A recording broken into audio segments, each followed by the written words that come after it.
Europe 1, Le grand direct de la santé. Jean-Marc Morandini. Depuis de nombreuses années, le saumon jouit d'une excellente réputation. Pourtant, l'année dernière, une enquête avait révélé que le saumon d'élevage d'origine norvégienne contenait des produits toxiques très dangereux pour notre santé. Alors, à quelques jours des fêtes de fin d'année, on va tout vous dire sur le saumon. Faut-il s'en méfier? Faut-il faire confiance au saumon? Quelles sont les règles? Comment le choisir? Docteur Jean-Michel Cohen, on s'adresse à vous forcément pour ça. Alors d'abord, c'est un des poissons maintenant les plus fréquemment consommés en France. Ça signifie que les Français en sont très friands et cette consommation ne cesse de monter malgré tous les reportages négatifs qui ont eu lieu. Il faut rappeler que le saumon au démarrage, c'est un produit extrêmement festif. Il y a une trentaine d'années de ça, on mangeait du saumon fumé à certaines périodes de l'année pour certaines fêtes et le poisson s'est vulgarisé pour deux raisons. La première raison, c'est l'engouement de la consommation et la deuxième raison, c'est que c'est un poisson qui est très facile à élever. Ça veut dire qu'on le fait pousser un peu comme on fait pousser les volailles. Et enfin, parce que c'est un poisson qui est extrêmement facile à travailler pour les poissonniers, peu d'arêtes, une chair confortable. Et donc finalement, on est arrivé à avoir une telle production de saumon que les prix ont considérablement diminué et que c'est devenu un poisson de consommation courante. Alors le vrai problème, ça a été deux choses. Premièrement, ça a été mis à l'honneur. C'est un poisson qui a été mis à l'honneur pour son contenu en graisse et en graisse de très bonne qualité. Sans revenir sur ce qu'avait dit David Servan-Schreiber, parce que c'était l'époque où on découvrait l'importance des oméga 3, on s'est rendu compte que la teneur en acides gras du saumon était non seulement de bonne qualité, mais qu'elle était très riche en oméga 3, avec un rapport entre certains acides gras qui était extrêmement favorable, ce qui en faisait un produit excellent pour la santé. Donc tout le monde s'est jeté sur le saumon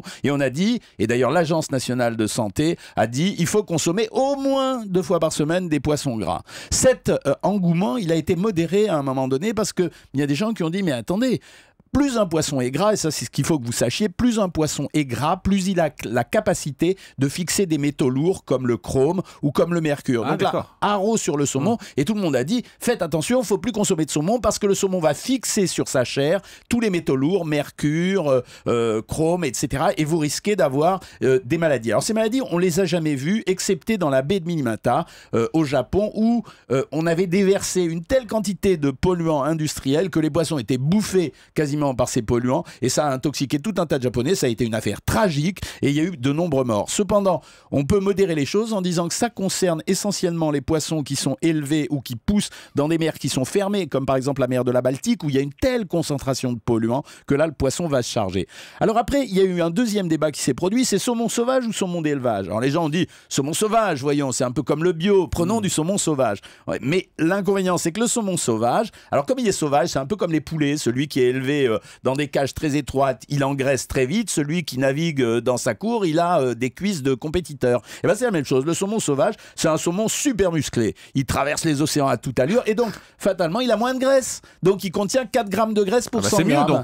Donc c'est mieux. Mais s'il ne contient pas de graisse, il n'y a plus d'oméga 3 les copains. Donc comme il n'y a plus d'oméga 3, on se retourne vers le saumon d'élevage. Et là dans le saumon d'élevage, quand vous regarderez, vous allez acheter dans les supermarchés vos saumons, vous allez voir, le saumon d'élevage est à 12-13 grammes de graisse pour 100 grammes. Le saumon sauvage est à 4 grammes.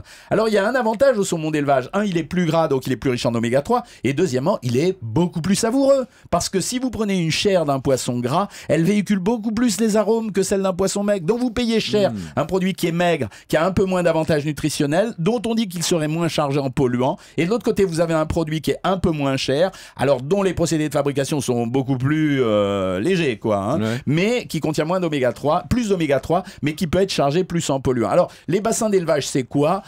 Démolissons un peu l'histoire du reportage de France 2, parce qu'à l'époque, le reportage, il faut le dire, spécial qui avait fait il ça. est fait, oui, non, mais c'est à la façon d'envoyer spécial, c'est-à-dire que le gars qui vient s'attaquer au saumon, c'est un militant d'un groupe écologiste particulier en Norvège, qui a vraiment fait de son combat contre le saumon l'histoire de sa vie. Donc il y va, quoi, il charge le poisson. Mais les bassins d'élevage des saumons sont des bassins dont l'eau est souvent très très contrôlée, avec lesquels on n'élimine pas tous les polluants parce qu'ils sont dans toutes les mers, mais on les nourrit avec des farines de poisson. C'est-à-dire en fait quasiment l'équivalent du plancton. Et c'est vrai qu'on leur donne effectivement des antibiotiques, des dépolluants, etc. Pourquoi? Simplement parce que pour éviter que les saumons d'élevage meurent, parce qu'ils deviennent plus fragiles que les saumons sauvages. Donc il y a un problème de prix et il y a un problème de compétitivité. Alors maintenant, l'originalité, c'est que vous allez voir, toujours quand vous irez dans les supermarchés en achetant un saumon, vous allez voir saumon de Norvège et vous allez voir que de temps en temps il est fabriqué, il a poussé en Irlande, il a été découpé en Norvège, il est retraité en France. Donc il y a une navigation du saumon sur terre aussi bien que dans les mers. Donc retenez ce conseil.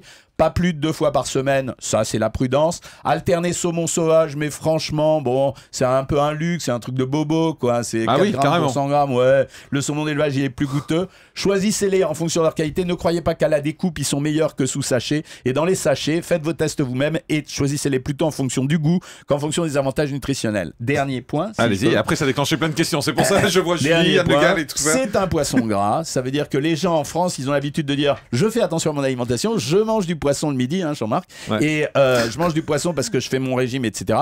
Le saumon, 210 calories pour 100 grammes, c'est-à-dire pas très différent de l'entrecôte. Et quand on vous sert une dame de saumon, elle fait rarement moins de 200 grammes. Les gens mangent pas souvent 200 grammes d'entrecôte épluchée, mais ils y vont de bon cœur avec le saumon. Bonne graisse, mais calorique quand même. Ah oui, donc ça veut dire qu'en fait, c'est ridicule quand on dit à midi, je mange un gros morceau de poisson, de saumon. Bah ouais, parce que c'est un poisson pas régime. Quand vous comparez par exemple le bar, tous les poissons blancs, la sole, le cabillaud, le merlan, etc. au saumon, ce sont des poissons qui avoisinent les 90-100 calories pour 100 grammes. Et quand vous passez au saumon, vous passez à 210 calories, c'est-à-dire le double. Donc dire je mange du poisson, ouais, mais lequel? Dernier avantage du saumon, richesse en vitamine A. Je vous rappelle que ça améliore la vision crépusculaire. Richesse en vitamine D, comme la plupart des poissons gras. Donc ça veut dire qu'à cette période de l'année, c'est vrai, 2 fois par semaine, c'est intéressant de consommer saumon, thon, maquereau, sardine ou anguille. Allez, on y va sur les questions. Julie. Alors, les polluants, vous dites que ce sont les saumons d'élevage qui ont des polluants. Alors, on peut les trouver partout, les polluants. On peut les trouver dans les mers normales, on peut les trouver dans les saumons d'élevage. Le saumon sauvage, il se balade dans des océans pollués. Absolument, mais le saumon d'élevage va fixer plus, c'est pour ça qu'on contrôle maintenant les bassins d'élevage des saumons pour essayer d'éviter cette pollution. Mais ceci dit, ne vous faites pas avoir, je veux dire, c'est des termes qui vous effrayent, dioxine, PCB, simplement les charges de ces poissons dans ces produits toxiques ne sont pas si importantes que ça rapportées à la portion. Donc ça veut dire, oui, il y a un risque, oui, c'est vrai, il y a une pollution générale globale sur la planète, d'où l'intérêt de séparer les aliments en petits bouts et d'en consommer un peu à chaque fois pour éviter les risques. Anne Le Gall. Dans le même rayon, à côté du saumon fumé, il y a la truite fumée. Ça vaut le coup de changer? Oui, ça vaut le coup de changer. C'est moins cher. Pour renouveler le goût. Et la truite est un petit peu moins grasse que le saumon, c'est intéressant. Mais sauf que c'est un goût un peu particulier, si bien que si les enfants très très jeunes apprécient le saumon fumé, alors notamment parce qu'il est salé, on reviendra là-dessus, pour la truite c'est un peu plus compliqué. Docteur Martine Pérez. Oui, alors justement, le saumon, il vaut mieux le manger frais ou fumé? Parce qu'on dit aussi qu'il y a des produits toxiques liés à la fumaison. Qu'est-ce que vous en pensez, docteur? Alors, le saumon fumé, c'est quoi? C'est du saumon frais que vous avez découpé en fines tranches. Donc, vous n'avez pas découpé, que vous passez dans un fumoir après l'avoir salé. Donc, ça veut dire que vous l'avez déshydraté. Ça veut dire qu'une tranche de saumon fumé, elle contient 30 à 40% de moins d'eau que la même tranche de saumon qui n'aurait pas été fumée. Quant à la fumée qui est dégagée, c'est fini le temps où on fumait avec des cheminées, je vous rassure. Bon, ben merci. On fume maintenant dans des espaces industriels où on dégage et des arômes et des fumées qui sont pas toxiques, et donc c'est très peu toxique. Ce qui était toxique, c'est le fumage au feu de cheminée, mais là on n'y arriverait plus. C'est fini. Docteur Catherine Solano. Oui, et je voulais savoir si on achète du saumon d'élevage, est-ce qu'il y a des origines qui sont meilleures que d'autres? Parce que par exemple la Norvège, on dit que c'est très pollué. Est-ce que le saumon d'Écosse ou d'ailleurs c'est plutôt mieux si on doit faire un choix? Alors là, c'est vraiment le débat des gastronomes.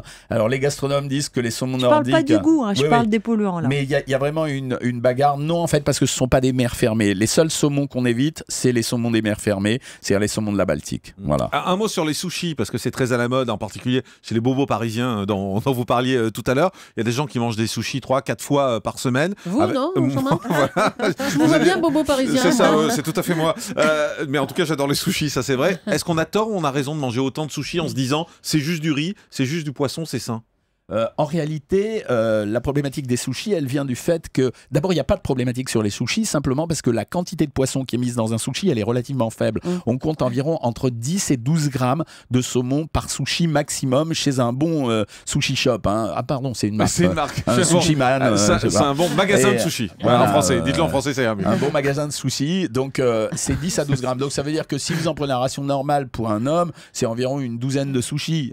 Donc, ça veut dire que ça fait 120 grammes. Donc, c'est tout à fait cohérent de consommer ça, et quand vous avez mangé 300 grammes dans la semaine de saumon, ça marche. D'accord, donc on peut en manger. Donc vous pouvez en manger, il n'y a pas de problème. Merci beaucoup, je le note. Le grand direct de la santé. Jean-Marc Morandini.